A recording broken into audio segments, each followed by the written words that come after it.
Hanseatic ir Latvijas bankā reģistrēts fondu pārvaldnieks, kas fokusējās uz alternatīviem ieguldījumiem, proti tādiem ieguldījumiem, kas nav tradicionālās aktīvu klases, kā akcijas, obligācijas un tam līdzīgi.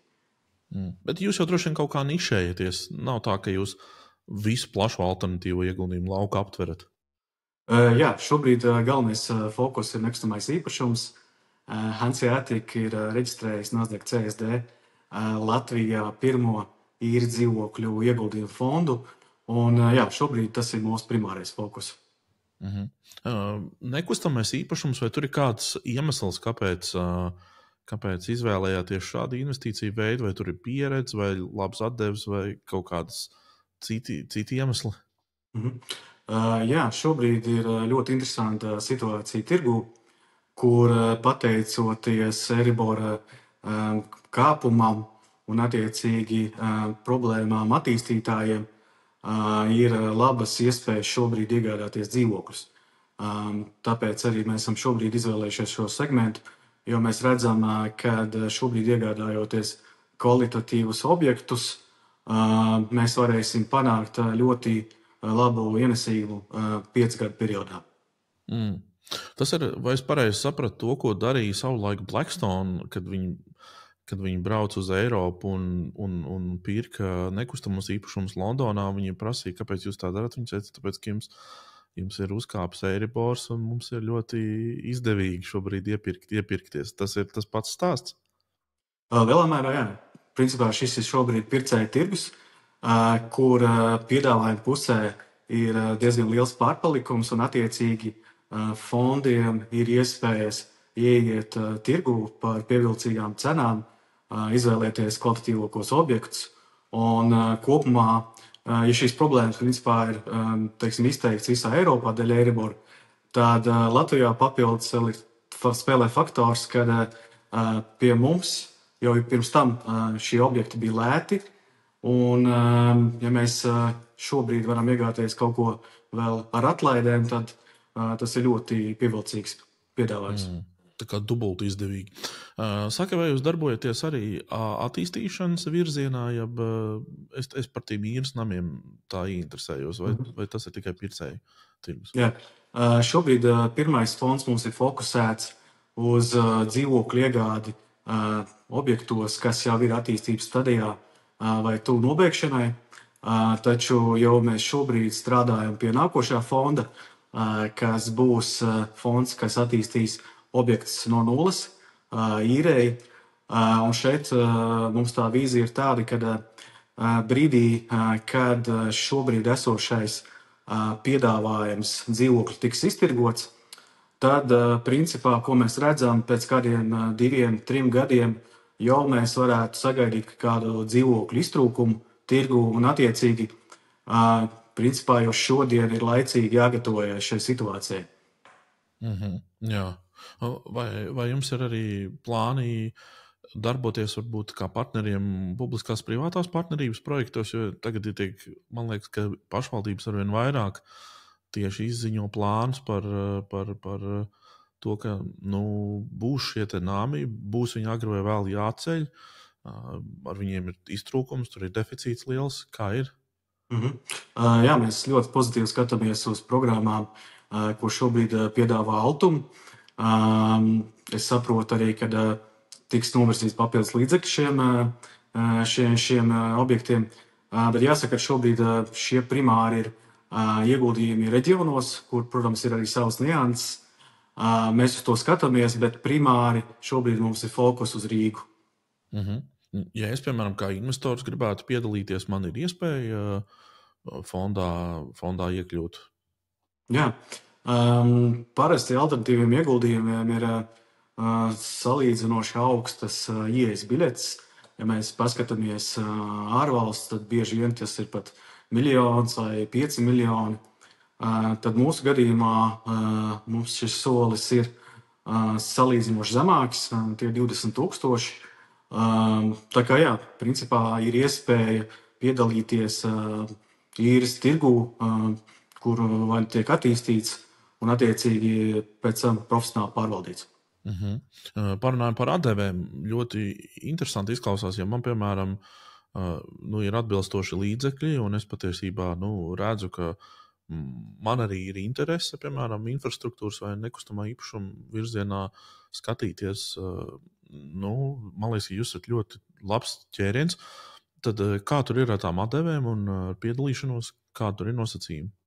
Jā, kā vienmēr atdevs iet kopsakarā ar uzņemto risku, tad, protams, var izšķirt divus segmentus. Viens ir segments, kur tiek ieguldīts jau gatavos objektos, kur ir zemāks risks, un tad attiecīgi otrā galā mums ir attīstības projekti, kur ir augstāks risks. Tad attiecīgi šobrīd, ko mēs redzam, tās sagaidāmākas atdeves pamatscenārijā pie gataviem objektiem būtu vidējais ienesīgums ap 90%, kamēr pie attīstības tas varētu būt 15-20%. Bet ir jāmin, kad fonds ir tāda lieta atšķirībā no obligācijām vai pūļu finansējuma, kad šis ienesījums nav fiksēts un viņš var būt arī lielāks. Un situācijā, kur ir labvēlīgi tirgus apstākļi, piemēram, šodien izdevīgi iegādājoties objektus, tad mēs varam arī potenciāli sagaidīt arī krietni augstāku ienesīgumu par šiem 90%. Parasti ir dzirdēts, ka tie ir kaut kādi tieši ar nekustamo īpašumu saistīti kaut kādi 6-8%. Šis jau izklausās pēc tāda hedge fonda līmeņa ienesīguma. Jā, tīrīti šie ienesīguma procenti tie veidojās no divām komponentēm. Tad viena komponente ir īres nauda, kas ir tīra naudas plūsma, un otra komponente ir kapitāla pieaugums. Jo, ja mēs skatāmies Rīgu, jaunos projektus, ekonomisko segmentu, tad mēs redzam, ka šis segments ir aptuveni 30% lētāks nekā mūsu kaimiņu valstu galvaspilsētās. Un jāņem arī fakts, ka pēdējos 10 gados Rīga ir būvējusi daudz mazāk. Statistika ir, ka Viļņā un Tallinā ir uzbūvēts pēdējos 10 gados 2,5 reizes vairāk. Tad tas nozīmē, ka vēl jau vairāk brīdī šobrīd, kad iespējams attīstītāji neuzsāks kādus jaunus projektus, tas nozīmē, ka pēc gadiem, 5 iztrūkums kvalitīviem objektiem būs ļoti izteikts, un attiecīgi, tad, kad fonds veiks šo saucamo exit, jeb objektu pārdošanu, mēs varētu sagaidīt ļoti augstu kapitāla pieaugumu. Līdz ar to šie procenti arī veidojās no šīs komponentes. Artur, varbūt izstāsti dažos vārdos, kāds ir tas apliecinājums man kā investoram, ko es tur galā iegūstu, kas tas ir tāds? Sadarbojoties ar tevi. Tad Hanseatic ir dzīvokļu ieguldījuma fonds. Viņš ir pirmkārt reģistrēts Latvijas bankā, un otrkārt, kas ir savā ziņā jaunums Latvijā alternatīviem ieguldījumu fondiem, viņš ir reģistrēts arī Nasdaq CSD.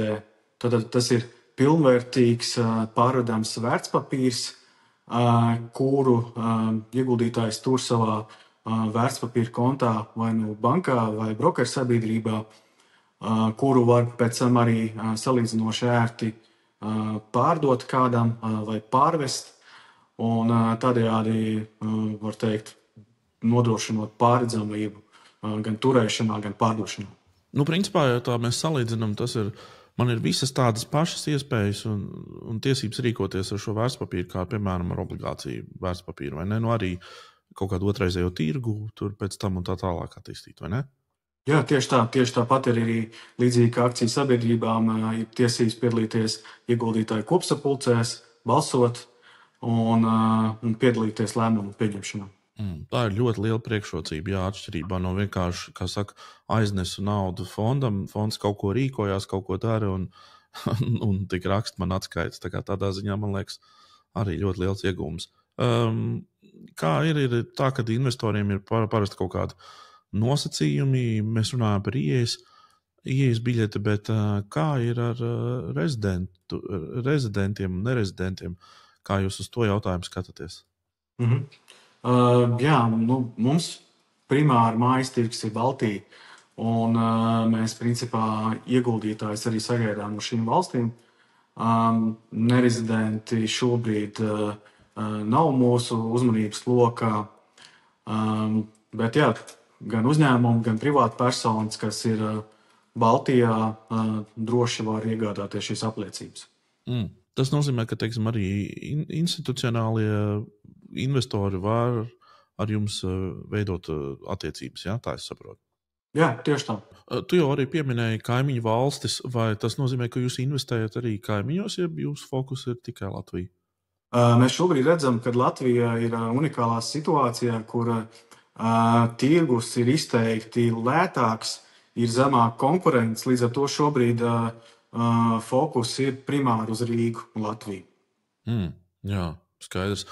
Un tagad, mainoties situācijai, likmēm nākot lejā, tas nozīmē, ka jūs esat iepirkušies. Tad tagad būs tā, sanāk tāds klusuma brīdis iepirkumos, ja tomēr, vai nē? Kā tas tagad izskatīsies Eiriboram, teiksim, mainoties? Es teiktu, ka šobrīd tas ir dažādos segmentos, bet ja mēs runājam par jauniem projektiem ekonomisko segmentu, tad mēs redzam, ka šī piedāvājuma puse, jeb nepārdoto dzīvokļu klāsts, viņš vēl ir pietiekoši liels. Tad vēl tuvākā laikā ir iespēja objekts iegādāties par pievilcīgām cenām, bet līdz ko šis apjoms samazināsies, mēs varam jau sagaidīt jau diezgan būtisku cenu kāpumu. Jo situācijā, kad krīt Eiribors, tad iedarbojās divi mehānismi. Pirmkārt, pircējiem ir vieglāk tikt pie hipotekāriem kredītiem, savukārt investoriem, kā mūsu fondam, būtiski pieauga ienesīga komponenti, jo daļa no objektiem tiek finansēta arī bankas kredītiem. Tādējādi arī panākot šo sviras efektu un tādējādi palielinot arī peļņu. Jā, es pieļauju, ka jums pat ir lielāka interese iet iekšā varbūt kaut kādos tādos objektos vai kompleksos, kur pat ir varbūt Eiropas investīciju vai Ziemeļu investīciju banku finansējumi vai kaut kas tam līdzīgs, vai ne? Ja jūs tik lielas biļetes neskatāties vai kā? Es teiktu, ka Rīgā, lai ir iespējas lielas, bet tirgus ir pagaidām diezgan sekls, mēs nevaram runāt par tādām liela mēroga investīcijām šajā segmentā, proti tieši īres dzīvokļus pērkot jau gatavs, jo tas tirgus vienkārši nespēja absorbēt šos līdzekļus. Līdz ar to tie tiketi ir salīdzinoši mazāki, jo tas ir arī veids, kā mēs varam panākt šo ienesīgumu. Jo, ja tie tiketi būtu lielāki, tad attiecīgi mēs arī ietekmētu tirgu un ienesīgu likmes būtu krietni zemāks. Tas pat īstenībā jums spēlē par labu sanāk. Jā, tieši tā. Tā tas arī ir pēc loģikas. Man bija vēl viens jautājums prātā atcerējos. Par apsaimniekošanu. Jo skaidrs ir tas, ka nekustamais īpašums ir tāda ļoti piņķerīga investīcija. Tur vajag tomēr tos cilvēkus laist iekšā, pēc droši vien kādus atkal, ja tas ir īres dzīvoklis, tad atkal kādus tur vadīt ārā un gal beigās tiešām tā apkopa, aprūpe, visa. Kā tas ir? Jūs strādājat arī šajā virzienā, ja tur ir jums kaut kāda partnerība vai kā tas notiek? Jo es, kā investors, man, protams, tāds jautājums droši vien interesētu, vai ne? Jā. Šeit ir daļa no darbiem mēs veicam iekšpusē, daļa ir partnerība, bet komandā ir tieši pieredzējuši nekustamā īpašuma profesionāļi, kuri nodarbojās ar īres procesiem ikdienā un attiecīgi ir spējīgi šo procesu profesionāli pārvaldīt. Kas ir papildus jāmin arī, ka mūsu fokus ir arī iet līdz laikam, un proti izmantot dažādas digitālos risinājumus. Mūsu gadījumā tā ir speciāla īrnieku dzīves cikla aplikācija, kas nodrošina visu īrnieku dzīves ciklu, proti sākot no sākuma stadijas, kas ir īrnieku izvērtēšana ar kredītskoringu, līgumu slēgšana, pēc tam automatizācija uz līgumu izrakstīšana, integrācijas ar pakalpojumu sniedzējiem. Un, protams, arī īrniekam ļoti teiksim, ērta aplikācija, kur viņš var redzēt visus savus rēķinus, pasūtīt kādus papildus pakalpojumus. Un, tas droši vien arī ir no viena lietām, ar ko mēs atšķiramies varbūt no kādiem individuāliem izīrētājiem, kad mēs varam nodrošināt kādus ērtākus vai papildus servisus. Ilgus gadus Latvijā jau vispār nebija tāda īres likuma, un tas regulējums patiesībā bija tāds ļoti mistisks, un es atceros, ka tas radīja lielas galvas sāpes gan attīstītājiem, gan izīrētājiem.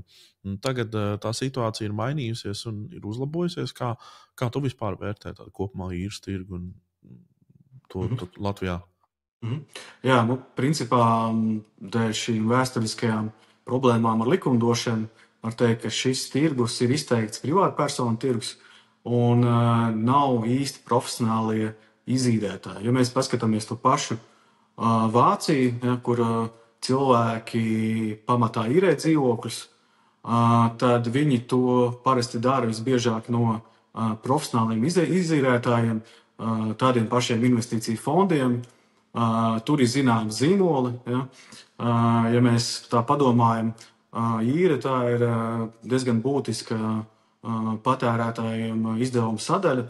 Un, ja mums ir, piemēram, telekomunikācija Tele2, LMT, benzīna tankiem Circle K vai virši, tad ir tikai loģiski, kad ir jābūt arī īrei šādiem zīmoliem.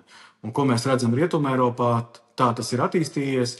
Un es domāju, ka mēs lēnām arī ejam uz to, kad Latvijā būs līdzīgi, kad būs arvien vairāk tieši profesionāli izīrētāji, kuri spēs piedāvāt ļoti kvalitīvu produktu. Jā, es tev šai ziņā ļoti piekrītu, jo sanāk tā, ja es esmu godprātīgs īrnieks, es īstenībā gribu pretī arī tādu ļoti sakarīgu partneri, kurš man garantē kaut kādu kvalitāti un arī kaut kādu ilgtspēju tajā visā mūsu attiecību stāstā. Tas, man liekas, ir gluži loģiski. Jā.